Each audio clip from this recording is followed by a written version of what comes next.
subscribe to my channel.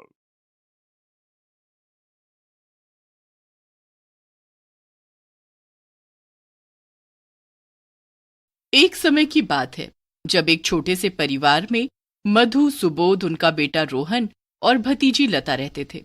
लता के माँ बाप बचपन में ही गुजर गए थे। मधु बहुत ही बुरी थी। वो लता से घर का पूरा काम करवाती थी। मधु उसके साथ इतना बुरा व्यवहार करती और इस बारे में उसके चाचा को बिल्कुल नहीं पता था। वो अक्सर उसके चाचा के सामने अच्छा बनने का नाटक करती थी और पीछे से लता को धमका कर रखती थी कि वो अपने चाचा को कुछ बताएगी तो वो उसे बहुत मारेगी। एक दिन लता आंगन में कपड़े धो रही थी कि तभी उसकी चाची आकर उसके पास ढेर कपड़े लाकर पटक देती है। चाची, मेरे पास पहले ही बहुत कपड़े हैं, मेरा हाथ दर्द हो रहा है। ए लड़की, चुपचाप कपड़े धो, समझी? पूरा दिन खाने को दे दो और काम तुझसे जरा नहीं होता। आज सारा काम खत्म हो जाना है।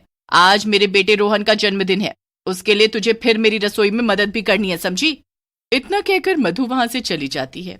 कपड़े धोने के बाद मधु उसे अपने साथ रसोई में लगा लेती है।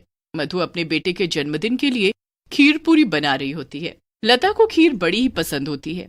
खीर देखकर उसके मुंह में पानी आ जाता है। उसने सुबह से कुछ खाया भी नहीं होता। चाची, ये खीर हमको कब मिलेगी? ओह हो, नवाब लड़की, आज मेरे बेटे का जन्मदिन है, समझी? ये उसके लिए बनाई है। तू कहाँ अपनी मनहूस नजर इस खीर पर डाल रही है? हाँ, मुझे बहुत भूख लग रही है चाची, मैंने सुबह से कुछ भी नहीं खाया। चल दफा हो यहाँ से। लता बेचारी वहां से चली जाती है। रात को सब मिलकर रोहन का जन्मदिन मनाते हैं। उसके बाद सब खीर पूरी मजे से खाते हैं। अरे लता कहाँ गई? उसे भी तो बुलाओ। अरे उसने इतना ज्यादा खा लिया कि अब वो आराम से सो रही है। लता दूर से सब देख और सुन रही होती है। चाची कितना झूठ बोलती है, आज तो मुझे खाना ही नहीं मिला। सबके सोने के बाद जब उसकी चाची बची हुई खीर रख रही होती है तो लता भूख से तड़पती हुई उसके पास आती है। बहुत भूख लग रही है चाची, प्लीज मुझे खीर दे दो। ओह, चल भाग यहाँ से। मधु लता को वहां से भगा देती है। बेचारी लता भूखी ही सो जाती है। वो पूरी रात भूख से तड़पती रहती है। अब अगले दिन मधु खीर के अंदर छिपकली पड़ी हुई देखती है। हे भगवान, ये छिपकली कहाँ से आकर गिर गई इसमें? ये जरूर उस मनहूस की नजर लगी होगी, तभी ऐसा हुआ। कल से खीर लगा रखा था, कितने काजू बादाम डाले थे मैंने इसमें। वो खीर का कटोरा उठाकर उसे फेंकने ही लगती है कि एकदम रुक जाती है। अरे, फेंकने से अच्छा ये खीर मैं उस लता की बच्ची को ना दे दूं, खीर खाकर खुश हो जाएगी और फिर कुछ दिन मेरा मन लगाकर काम करेगी। यही सोचकर वो खीर का कटोरा ले जाकर लता को दे देती है। ए लड़की, कल से खीर मचा रखा था ना, चल ले, ये खा ले। क्या मैं? ये खीर मेरे लिए है? हाँ, तेरे लिए है। मैं कोई बुरी नहीं हूं जो तूने मुझे बना रखा है। चल अब ये खा और काम पर लग जा। ठीक है चाची। लता खीर का कटोरा लेकर उसे खाने में लग जाती है। 2 दिन से भूखी लता को पता ही नहीं चलता कि वो खीर जहरीली है। बेचारी इतनी खुशी से खीर खा रही होती है कि जैसे जन्मों बाद उसे उसकी पसंद की चीज मिली हो। जरा सी देर में वो सारी खीर चट कर जाती है। चाची ने मुझे कितनी सारी खीर दी, वो तो बहुत अच्छी है। खीर खाने के बाद लता आंगन में झाड़ू लगाने चली जाती है। झाड़ू लगाते लगाते लता को अजीब सा होने लगता है। उसे अचानक से उल्टी होने लगती है और उसके मुंह से झाग निकलने लगते हैं। चाची, चाची। लता की आवाज सुनकर जब उसकी चाची वहां आती है तो लता के मुंह से निकलते हुए झाग को देखकर वो डर जाती है। उसे तो सब पता होता है कि ये सब उस छिपकली वाली खीर को खाने से हुआ है। चाची, मुझे कुछ हो रहा है, मुझे बचा लो चाची। अरे, अगर मैं इसे डॉक्टर पर ले गई तो मेरा किया धरा सब सामने आ जाएगा। भाड़ में जाइए, ये मरेगी तो मुझे इससे छुटकारा भी मिल जाएगा। मधु उसे ऐसी हालत में वहीं छोड़ देती है और लता तड़प तड़प कर मर जाती है। उसके मरने के बाद लता रोने की खूब एक्टिंग करती है, जैसे उसे ही सबसे ज्यादा दुख हो। हाय मेरी बच्ची, जाने क्या हो गया। हाय, मेरा सब लुट गया। हिम्मत रखो लता, ऐसे रो मत।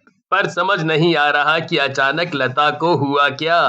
अरे, मैं जब आंगन में गई तो ये मुझे मरी पड़ी मिली। किसी को कुछ पता नहीं चलता कि लता कैसे मरी है।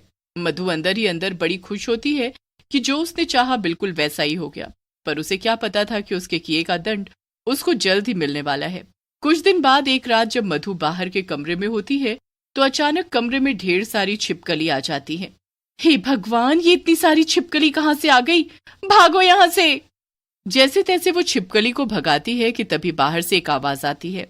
आवाज सुनकर मधु बाहर जाती है तो उसके होश उड़ जाते हैं। उसके सामने एक चुड़ैल खड़ी होती है। मुझे बहुत भूख लग रही है, मुझे खीर दे दे, खीर मुझे बहुत पसंद है, जा जल्दी मेरे लिए खीर ले आ। मधु उस चुड़ैल को देख जोर से चिल्लाती हुई घर में वापस आती है और सुबोध को सब बताती है। सुबोध जब बाहर जाकर देखता है तो बाहर कोई भी नहीं होता। वो यही थी, मुझसे खीर मांग रही थी। तुम पागल पागल हो गई हो, लगता है आज ज्यादा काम कर लिया, चलो अब सो जाओ। मधु चुपचाप सो जाती है, पर यह सब अभी बंद नहीं हुआ होता। अगले दिन मधु रसोई में खाना बना रही होती है तो उसे पतीले में आलू की सब्जी की जगह उसमें खीर दिखने लगती है, जिसमें ढेर सारी छिपकली उछल रही होती है। ये सब क्या हो रहा है मेरे साथ, क्यों ये सब दिखाई दे रहा है मुझे? मधु को अचानक खिड़की में वही चुड़ैल खड़ी दिखती है और आगे हाथ फैलाकर उससे खीर मांगने लगती है। मुझे खीर दे दो, बड़ी स्वाद खीर बनाती हो ना तुम, चलो चलो जल्दी से खीर दे दो मुझे। मेरे पास कोई खीर नहीं है, चली जाओ यहाँ से, क्यों मुझे बार बार दिखाई दे रही हो? मैंने क्या किया है? मैं तो बस खीर मांगने आई हूँ, बहुत भूख लग रही है मुझे, तुम मुझे थोड़ी खीर दे दोगी तो मैं चली जाऊंगी। नहीं है मेरे पास कोई खीर, जाओ यहाँ से, प्लीज चली जाओ। अचानक वहाँ सुबोध आ जाता है और मधु को अकेले में ऐसे बड़बड़ाता देख वो हैरान हो जाता है। ये क्या हो गया है तुम्हें? क्या अकेले में बड़बड़ किए जा रही हो? और तुम रो क्यों रही हो? मुझे बचा लो, मुझे बचा लो। अरे पर किससे बचा लूं? वो चुड़ैल, वो फिर से आई थी। कौन चुड़ैल? कहाँ है चुड़ैल? आई थी अभी, वो खीर मांगने वाली चुड़ैल। वो बार बार मेरे पास आती है और मुझसे खीर मांगती है। मधु से बार बार वो चुड़ैल खीर मांगने आती है। उसकी हालत दिन पर दिन खराब होने लगती है। सुबोध को अब मधु की हालत देख चिंता होने लगती है। वो लता की माँ को फोन करके सारी बात बताते हैं और वो अगले ही दिन एक बाबा को लेकर उनके घर आ जाती है। मेरी बेटी, क्या हुआ तुझे? देखो तो क्या हालत बना ली है अपनी। माँ कोई मेरी बात नहीं मानता, पर मैं सच बोल रही हूँ, वो खीर मांगने वाली चुड़ैल मुझे बार बार दिखती है। हाँ बेटी, मुझे दामाद जी ने बताया था, इसलिए देखो मैं ये बाबा को अपने साथ लेकर आई हूँ, ये अभी सब ठीक कर देंगे। बाबा चारों तरफ ध्यान से देखते हैं और उन्हें कुछ एहसास होता है। क्या इस घर में किसी की अनचाही मौत हुई है? हाँ बाबा, मेरी भतीजी लता की। पर अनचाही मौत मतलब? हाँ, मतलब कि वो अपनी मौत नहीं मरी। ये आप क्या बोल रहे हो बाबा? अभी सब पता चल जाएगा। ये सुनकर मधु घबरा जाती है और कांपने लगती है। तो वो चुड़ैल बार बार तुम्हें दिखती है, क्या कहती है वो तुमसे? खीर मांगती है बाबा। एक काम करो, अभी रसोई में जाओ, बढ़िया सी खीर बना कर लाओ। बाबा के कहने पर मधु बढ़िया सी खीर बनाकर लाती है। ये लो बाबा खीर। बाबा उस खीर को घर के बीचों बीच रख देते हैं और उसके चारों तरफ गोला बना देते हैं। उसके बाद बाबा अपने मंत्रों का उच्चारण करना शुरू करते हैं। कुछ ही देर में वहां रखी खीर की कटोरी हिलने लगती है। इतना कहते ही वो चुड़ैल सामने आ खड़ी होती है और बस खीर की तरफ देखे जा रही होती है। खीर खीर खीर चाहिए, मुझे खीर चाहिए। ये खीर तुझे तभी मिलेगी जब तू ये बताएगी कि तूने इस औरत को क्यों परेशान किया हुआ है। मैंने इसे परेशान नहीं किया, मैंने बस इससे खीर मांगी है क्योंकि इसने मुझे पूरा दिन भूखा रखा। इसने खीर बनाई थी पर मुझे नहीं दी, बड़ी भूखी थी मैं, कितना तड़पाया इसने मुझे, और जब इसने मुझे अगले दिन खीर दी तो उसे खाते ही मैं तड़प तड़प कर मर गई। ये सब क्या बोल रही हो? ये तुमको तुम्हारी बीवी बताएगी। मैं क्या बताऊंगी? मुझे तो कुछ भी नहीं पता कि ये सब क्या बोले जा रही है। तुझे सब पता है। वो खीर में छिपकली गिर गई थी, इसलिए मैंने वो खीर लता को दे दी थी और उसे खाकर वो मर गई। ये रोज मुझसे जानवरों की तरह काम करवाती थी और पूरा पूरा दिन भूखा रखती। इसने मुझे मार डाला, मुझे माफ कर दो, मुझसे भूल हो गई।